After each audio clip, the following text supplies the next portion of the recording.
गुजरात की जामनगर उत्तर विधानसभा की विधायक रिवाबा जाडेजा अचानक अपने इलाके में बन रही एक सड़क का काम देखने पहुंच गई। उन्हें सड़क बनाने में गड़बड़ी की शिकायत मिली, जिसके बाद वो जांच के इरादे से अचानक वहां पहुंच गई, जिससे ठेकेदार के होश उड़ गए। जैसे ही रिवाबा उस इलाके में पहुंची, आसपास के लोग भी रोड बनने में गड़बड़ी की शिकायत करने जमा हो गए, जिसके बाद सड़क बनाने वाले ठेकेदार को जवाब देते तक नहीं बना। इसके बाद तो रिवाबा ने ठेकेदार से सड़क खुदवाकर उसकी गुणवत्ता की जांच करने को कहा, जिसमें फेल होने पर उसे वही जबरदस्त फटकार भी लगाई।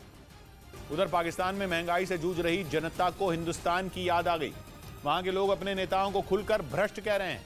यही नहीं, लोगों ने यह तक कहा कि पाकिस्तान की कमान पड़ोसी देशों के हाथ में दे दी जाए, क्योंकि पाकिस्तान के नेताओं को सियासत से फुर्सत ही नहीं है। वो बर्बाद पाकिस्तान की हालत सुधारने पर नहीं, बल्कि अपनी सियासी रोटियां सेकने में व्यस्त हैं। कोई एटम बम की धमकी देकर मदद मांगने की सलाह देता है, तो कोई पिछली सरकारों की गलतियों का पुलिंदा लेकर खड़ा हो जाता है। और इन सबके बीच महंगाई की चक्की में पिसती आम जनता का गुस्सा सातवें आसमान तक पहुंच गया।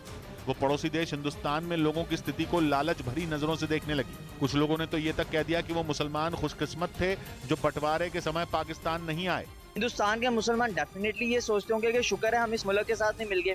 पाकिस्तान में महंगाई रोजाना रिकॉर्ड तोड़ रही है और आटे, तेल, सब्जी, दूध, हर चीज की कीमत कई गुना बढ़ चुकी है। किसी पड़ोसी देश से मदद मिलने की भी उम्मीद नहीं है।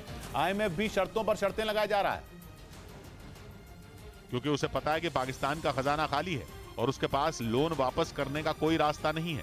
यानी पाकिस्तान की जनता के एक तरफ कुआं है और दूसरी तरफ खाई।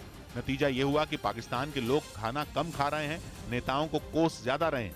गुस्से में उनके मुंह से नेताओं के लिए गालियां तक निकल रही हैं। इतने सियासतदान इन सबको होनी चाहिए, कोई दूध से धुला नहीं है, सारे करप्ट है।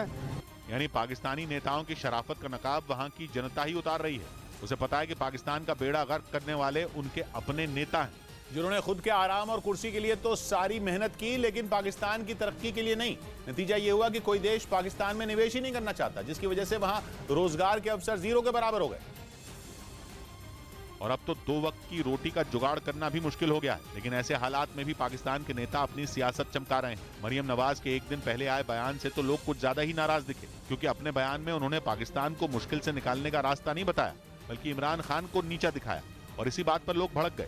वो मैडम साहिबा करवा के ऐसे आई हैं जैसे को किला फतह करके आई हैं। मरियम नवाज पर लोग इसलिए भी भड़के क्योंकि पिछले कई महीनों से वो मुल्क से बाहर थी और अचानक आकर वो इमरान सरकार पर बरस पड़ी। पाकिस्तान के लोग वहां के दूसरे नेताओं पर इसी तरह भड़के और बार बार ये जाहिर करने की कोशिश की कि अगर वो हिंदुस्तान में होते तो उनकी ये दुर्दशा न होती।